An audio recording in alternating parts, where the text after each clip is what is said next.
And what I learned about in being surrounded by MIT is that the amount of innovation that you're surrounded by, it becomes contagious. You will, in yourself, be able to be much more of an innovative thinker and a builder. Advice I would give, I would say the emerging professional is to always stay curious. Be curious and very important, and also commit to lifelong learning. If a student is preparing for the next 3 to 5 years, what should they stop obsessing over and what should they double down on? CEOs have extreme fear in some cases. And I don't want to say all C-levels are fearful, but there is a trepidation around this new technology because there is a fear of what might happen. I think people need to stop obsessing over AGI. You have no control over AGI.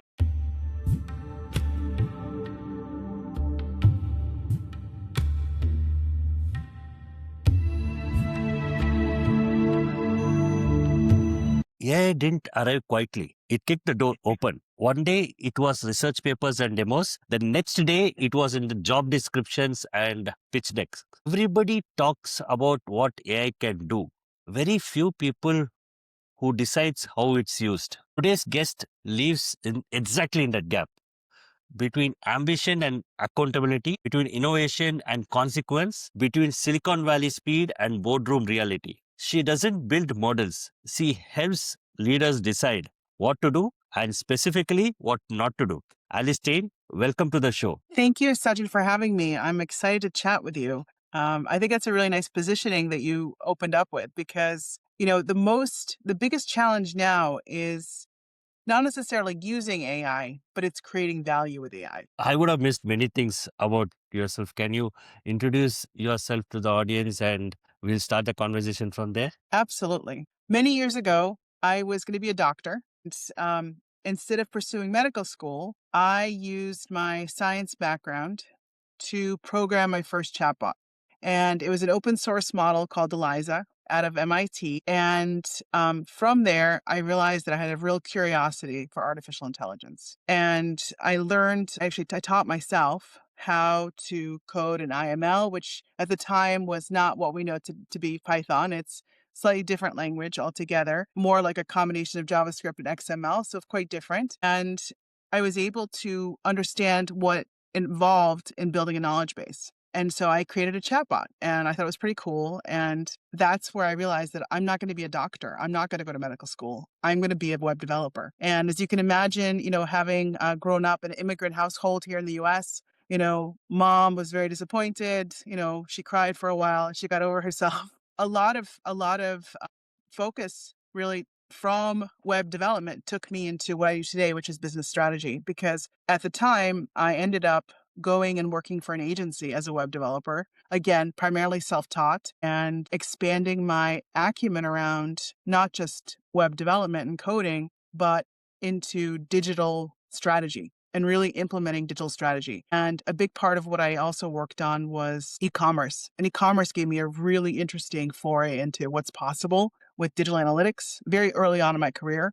And then from there, I also worked with financial services companies, very large banks and mortgage lenders, and got a chance to develop very, very significant and bleeding edge lead generation programs for them. And from there, I got into multi-channel marketing and then eventually omni-channel marketing. And I would say my big career break was in the professional services realm for a company by the name of Ranstad, which is a global staffing company. They're the biggest in the world. Yeah, And I was it was in tasked. India.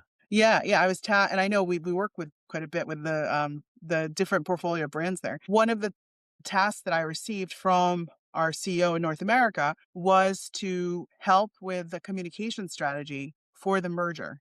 And this involved integrating brands that were completely separate, doing completely separate things, and ensuring that that communications plan and that really, in essence, that brand strategy and that change management initiative went out and it was successful. And that's what I realized. I love change management. So it was a combination of not only communications, change management, but also tech, because there was a huge operational backbone. We had, so many people working for us out in the field, tons of temporary workers that were need to get paid, right? While we were migrating over to new systems and integrating, and we didn't want to say that, we have a new brand overnight. We had to really kind of warm them up to the change because nobody likes change, as we know, especially we know today the change is so hard, right? And then from there, I got into real estate investing. So I had to take a little sideline into real estate investing. Okay. And in real estate investing, I realized that, there's a lot of opportunity for implementing tech as well, because it's a very old school industry, right? It's really ripe for disruption. And what I started to do is I ended up leading a property management business and incorporating new business lines where I leverage technology, construction services, new lead generation around expanding the client portfolio. And I realized I couldn't do that without being very cognizant of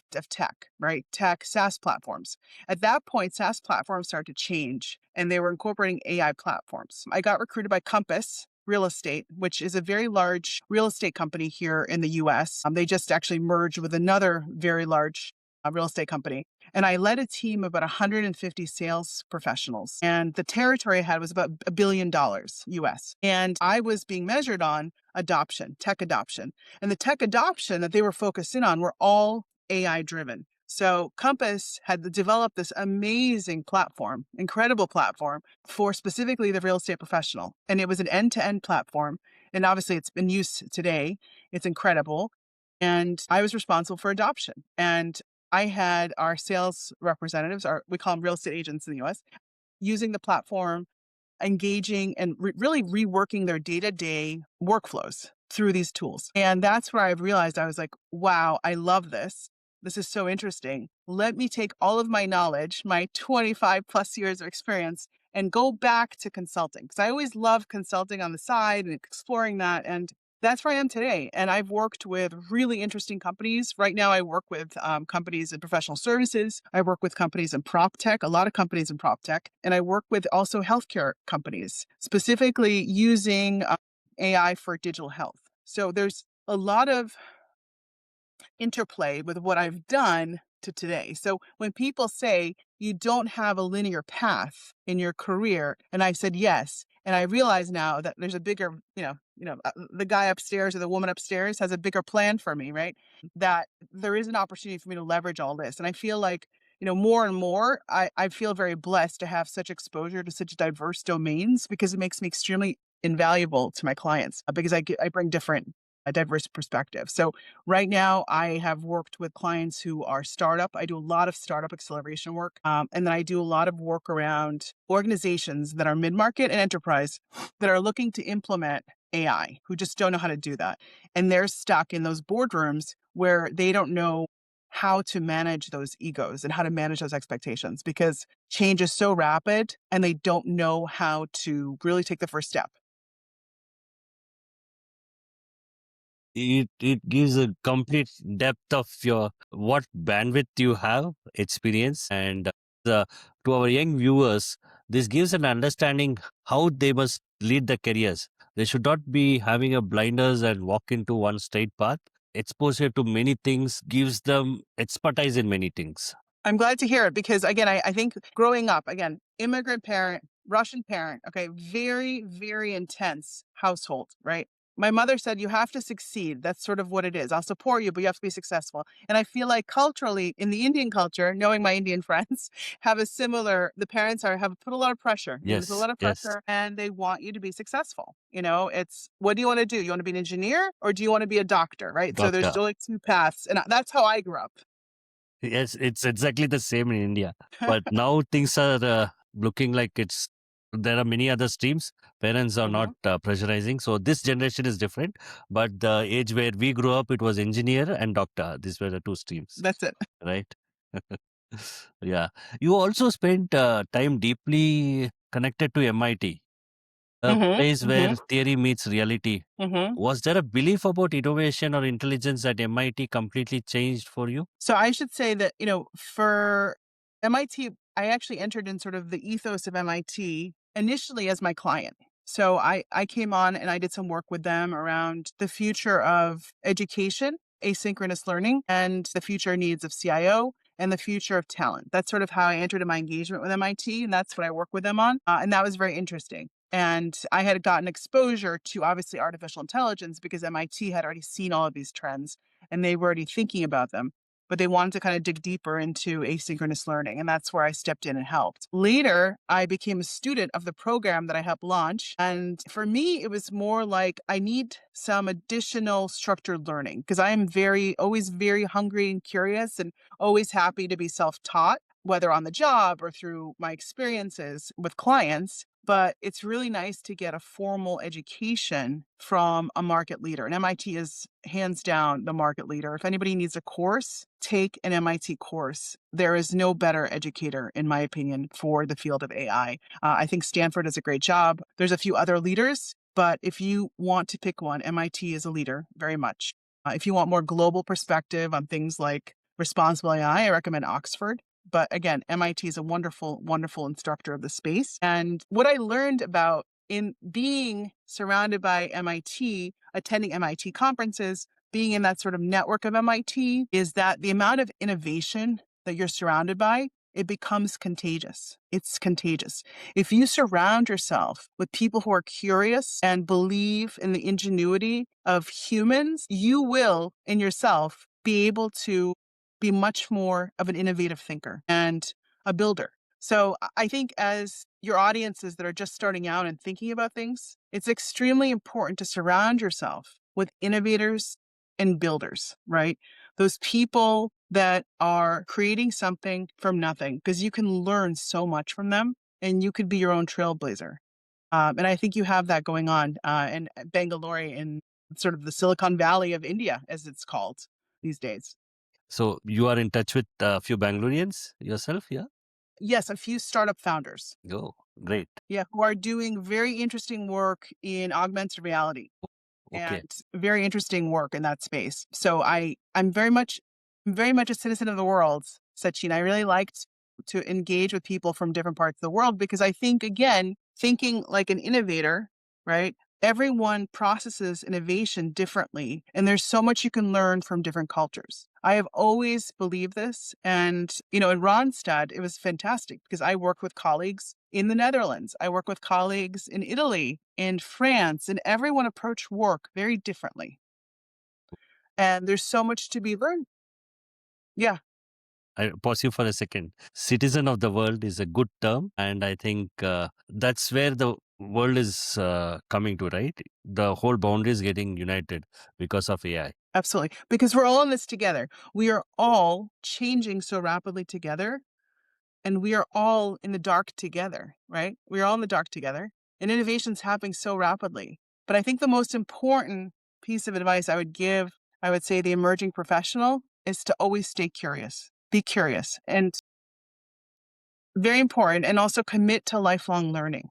It's changed dramatically. The lifelong learning is so important at this point. Right now, when leaders call you, what Mhm. are they actually worried about? And how different is that from what they say in public? You are a consultant to boardrooms. When you go there, what is your feeling? What are they actually worried about? Well, there's two perspectives. One is, wanting to obviously please the board members and bring value to them. And typically that translates to driving revenue, right? That's extremely important, right? Driving revenue is a big part of board, bringing value to the board. But at the end of the day, if your business is misaligned with your customer, your buyer, you're not going to be able to create that value leveraging AI or any other type of approach, right? Or system. So at times, businesses reach a point of organic growth and maturity where they need to really figure out if they're in the right marketplace. And because there's a point where organic growth plateaus. And that's where leveraging tools like machine learning to help you better understand your target audience becomes a competitive advantage. But I have to tell you, one of the other facets that I see in these sort of boardroom settings, if you will, is fear. CEOs have extreme fear in some cases. And I don't want to say all C levels are fearful, but there is a trepidation around this new technology because there is a fear of what might happen with it. And one thing that I always advise the C levels that I work with is that you're really not alone here. There's a bunch of other C levels right around you, maybe in different industries, that feel the same level of trepidation. It's totally normal. It's a human instinct. If you study the psychology of change management, people almost go through this feeling of mourning when there's change because they're mourning what they know. And then after mourning what they know, they are able to move on. But the initial feeling is objection. They don't want it. And then they go through this whole feeling of mourning because they have a new future state of their organization that they have to deal with, that they have to contend with. So I typically reassure C-levels that this is normal. And then we sort of figure out, well, what is the business objective of this? And let's figure out how we're going to make this work. Yeah. Change is constant. The change is also fearful and it is also constant. And talking about Stein and Partners, right? Stein plus Hmm. Partners is your company, Hmm. right? Yeah. You are Yeah. sitting at the intersection of strategy, trust, and AI. Hmm. What's the hardest truth you find yourself telling CEOs? That you have to concurrently get used to the idea that your future state will be something you can never, ever go back from. And that you need to approach AI as a strategic initiative that is not a one off. It becomes part of your risk mitigation strategy, right? So, this idea of AI governance, CEOs typically overlook this. They don't think about it. And it becomes a difficult conversation because for them, in some cases, they think of AI as just like a platform that they're rolling out. They don't see it as data sovereignty. They don't see it this way. They don't see it as a possible proprietary data set that's going to revolutionize how they do business and the value they're going to create. They don't realize their macro impact.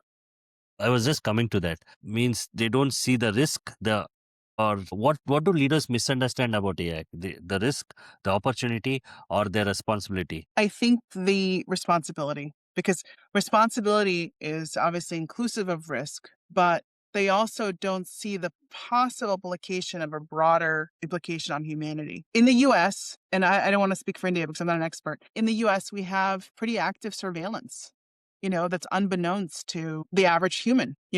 We have our mobile devices are probably the best form of surveillance we have. And it's people are unbeknownst about advertising IDs that exist in our phones. But those are the devices where our It's the data is same being here. tracked. Yeah, it's Yeah. the same here. Same thing, right, same thing with India. Smart buildings. When you walk into a smart building, that smart building is tracking all of your behaviors. It's tracking things like how often you leave the building. When do you leave the building? When do you go to your car? When do you use your thermostat? It's tracking all of those things, right? So organizations that have that data, they must be good stewards of that data. And so the C-levels that are responsible for that data, in essence, need to be the good stewards of data. And you have to be aware that you are really holding people's intimate habits in your hands. And it's very responsible, and with great access comes, great power, but you have to be sensitive and not abuse your power. Like say Silicon Valley talks about speed, but boardrooms talk about survival. But the responsibility of that part, right, is missing. Yeah. Responsibility part nobody is talking about. The Yeah. responsible AI part. Yes. Yep. Yep. Yep. And you should, and then what a C-level is examining the value of bringing AI into their organization. In advance of doing any kind of deployment, they have to sit and think about this issue of risk and what are the potential areas of risk. Because as I mentioned to you with the advertising IDs that are all of our phones, these smart buildings that track all of our behavior, these intimate moments that are being tracked, we have to be good stewards of data. And it's a very important considerations for the C-suite right now. And what's the first question? What's the first AI question a board should ask, but almost never does? Is it data? Is it regulation? Or is it trust? I mean, that's a Or really is good it fear question. of being left behind? Yeah, yeah. I mean, the biggest fear they have is being left behind and not realizing monetary value. Unfortunately, and we see this a lot. If we compare Silicon Valley again, I don't want to speak for your Silicon Valley, but my Silicon Valley over here in the U.S. You know, priority is always given to revenue and to monetization, and it's just always been what happens. And there is that saying, laissez-faire, right? This whole idea, yeah, laissez-faire is great. Capitalism is fantastic. Having grown up in a communist system, I can tell you, I prefer democracy. You know what I mean? Hands down, no question. But when you think about that, with having such access to such free markets, you still have to think about the implications on humanity. You cannot not think about that. I mean, that's part of being a responsible human being. So, what I do think is interesting when you think about boardrooms is that the board doesn't think about the implications of rolling out AI systems as a ethical consideration, but they should. As AI becomes embedded into everyday work, what human skill suddenly becomes more valuable and not less? I think, that's a great question because it's so important to know and to reclaim the beauty of being human. We have to reclaim what makes us uniquely human. And, there's so many big things that are unique to us as a species. But I think the most important one is emotional intelligence. Emotional intelligence is extremely unique to humans. I also think having contextualized thinking because, as AI doesn't have the necessary nuance or the context that humans do within their environment, right? And AI cannot read your facial expression if you're feeling mixed emotion. It can, read if you're upset or crying but if you've got mixed conflicting emotion, more than likely AI is not going to be able to read that. But another human can. So this Yes. nuanced textual type of interpretation of human emotion is not there. And I think it's really important as humans to reclaim that. And as we get so much more entrenched in our personal devices and so much more entrenched with automating everything. Because the way we're going in our universe, we're going to be at a point where we think of something and our AI system makes it happen. But what we can't replace is human to human intimacy, right? Emotional intimacy, compassion, collaboration, listening empathetically, right? That's not replaceable. So I think people who are managers today in organizations have a real opportunity to practice that level of empathy because it's one of the skills that differentiate the best managers from the worst is managers who listen and care have very high retention. At Compass, I had a 98% retention rate over 2 years with my team. And it was because I cared about Right. them. Yeah. And even though they were using AI tools, right, they had a manager who believed in them and cared about them. Wow. Wow. Emotion and emotional intelligence will not be replaced by AI, right?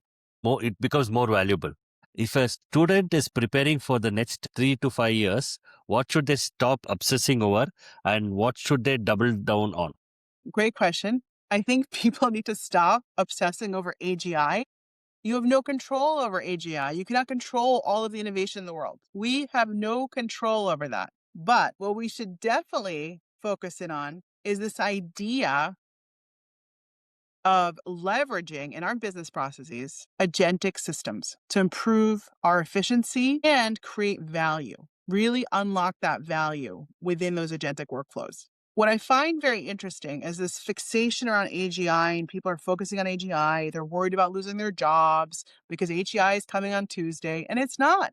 AGI is not here, okay? And also, AGI is very subjective because it depends on who defines it. Forrester defines it differently than Gartner, right? So everyone's defining AGI in a different way. DeepMind is saying, AGI is this. We have Jeffrey Hinton talking about AGI differently. Everyone talks about AGI very differently. So we don't even have we don't have a definition that everyone agrees on, first of all. And we think it's coming next week. And it's not, we're not at a place where this is going to happen. So I think people need to stop talking about it. Just move on, okay? And instead of AGI focuses on understanding how businesses can run more efficiently and realize those value systems. Agentic workflows are very interesting, right? In the sense of, you're relying potentially on the swarms of agents. But with that incredible revolutionary implication, which is already being used today, it's not like I'm stating something that is so unique. It's being used by all major enterprises, especially obviously in India, in the US, and China. Huge enterprises are already using Yes, agentic yes. workflows. But for those in the mid-market and small to medium-sized companies, they should be considering agentic workflows to help them free them up from repetitive tasks. It's a real opportunity to free them up from these repetitive tasks that just suck up time, right? Those bottleneck tasks that they don't create value. They just suck up time. And refocus your team on other things like innovation, right? That are going to unleash value for the organization. This is an important differentiator. Forget AGI. It's so boring. We all talk about it all the time. Great. I mean, it's coming down the line, yes, but You got to focus on what you can control.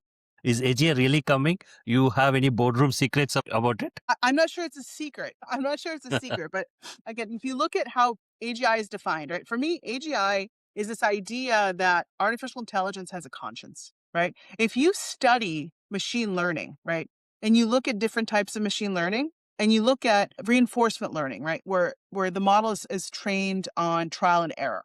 Okay, and again, I'm simplifying this for people who are listening who don't necessarily know what machine learning is, right? Yes, So very the helpful. model is learning on trial and error. You can technically infer that the model is expressing or showing some type of consciousness, but it's really not because it's probabilistic, right? It's based on statistics, it's based on weights, right? It's based on conditions. So, people who don't understand necessarily, this idea and this sort of hype around AGI might be in that camp. But then again, we've got experts like, Demis Hassabis, who I admire tremendously, who's a brilliant person who feels AGI is coming down sooner than we think. Personally, I think it's going to happen in specific domain areas because it's inevitable because we need to cure cancer, because we need to cure rare diseases, right? We need to do a lot of other things, right? We need to figure out how to realize more energy, right? We need to do all of these major things. We need to solve for major things that are going to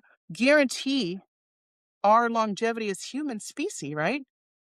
That are going Yeah. to guarantee our evolutionary, you know, viability, right? That's what we're looking for. And AI can do those things, right? And AGI can do those things. But again, the idea of AGI for me is very domain specific. And if I had to answer your question, I have no secrets, okay, in the sense of the boardroom secrets. But I would say that in the next, I would say 10 years, we are going to see some, and again, it depends on how you define AGI, some form of AGI, but it's going to be very domain specific. And certain domains are going to get there sooner. And it's out of necessity because, as we know, innovation happens out of necessity. Yeah, Necessity is the mother of innovation, right? So from very true. do you believe do you believe future careers will be built on expertise? I see. I think it's going to be built on adaptability because adaptable people, they know they have to be curious and they have to be hungry and they have to be open to learning and they have to really survive. And I hate to say it, but we started out as microorganisms, right, a long time ago. And now we're at a similar situation where we are, we're not microorganisms. We're pretty far along. We have pretty sophisticated brains up here.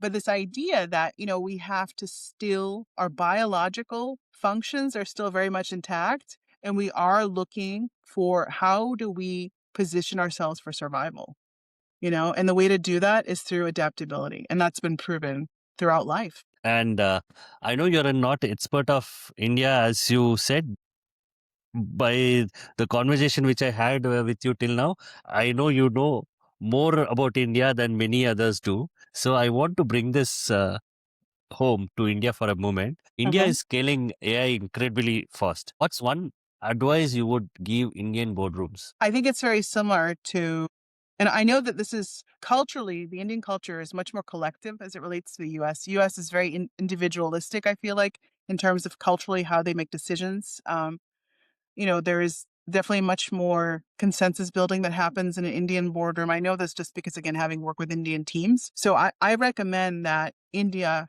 really lean into this piece of humanity because I think that there is so much diversity in India from, different dialects, different religions. I mean, there's just so much wealth of diversity and knowledge that I think that India has really, over the thousands of years, has adapted to be much more collective and really intrinsically much more humane and more human grounded than other cultures. And I think that focus on humanity will serve the Indian boardroom well because you're thinking holistically. You're thinking beyond the monetization. And again, I could be idolizing some aspects of what I know about Indian culture. But again, having done some work around Eastern philosophy and studied it, looked at books like, the Bhagavad, I've read the Bhagavad Gita a long time ago, but, things like I've read Siddhartha, right? There's just certain things that, you harness from that. And it's this idea that, wisdom comes from humanity and having a focus that is centered around responsible AI. That is the wisdom I think that I would like to share with the Indian border. So my hunch was right. You know more about India than many others do. And Thank you. a follow up from there. What's one mistake Indian companies should not copy from the Silicon Valley when it comes to AI? Be single focused on monetization. Be single focused on No, no, monetization. don't be single focused Don't on be single focused. monetization. Yeah, avoid being solely focused on revenue. There are obviously it's important to drive revenue, realize revenue, but it's a nuanced type of revenue model with AI because you are, as part of the gains that you get from AI and the value, you are also privy to quite a bit of risk within the organization. So it's very important to be cognizant of risk, data sovereignty. There's a lot of nuances to the new world of AI. So even though, the primary focus tends to be around monetization, it's a nuanced type of focus. Wow. Speaking to you, I am also getting the larger picture now. Oh, okay. Thank you. And we go to the rapid fire. The first thing what comes to your mind? Quick Okay, answers. cool. Let's do it. What's one habit or routine that keeps you grounded when everything around you is accelerating? I take a walk outside. I go walk by the ocean. Wow. What's one sentence you hear in boardrooms that instantly tells you this meeting is going to be long? Let's discuss synergies. Yeah. If you weren't doing AI strategy, what would you be doing instead? Probably cooking. Okay. You like cooking? Oh, I love cooking. I've actually I've done some Indian cooking. That's a side podcast. That's a side. Okay. Okay.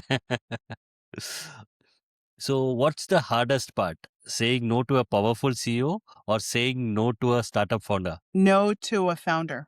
It's too personal. Yeah, true, true. One AI trend that's louder than it deserves to be. AGI. We just spoke about it. Yeah, yeah. Mhm. One AI conversation boardrooms should be having but aren't. AI risk. What matter more in AI decisions? Speed or restraint? Restraint. In one word, what will separate AI winners from everyone else? Innovation. Innovation. We come to the rapid fire, end of the rapid fire. Mhm. But I'm going to ask you something which is not about technology, more into the philosophy side. If intelligence becomes cheap and Mhm. automation becomes invisible, what do you think leadership will actually mean in the future? Compassion toward humanity and innovation.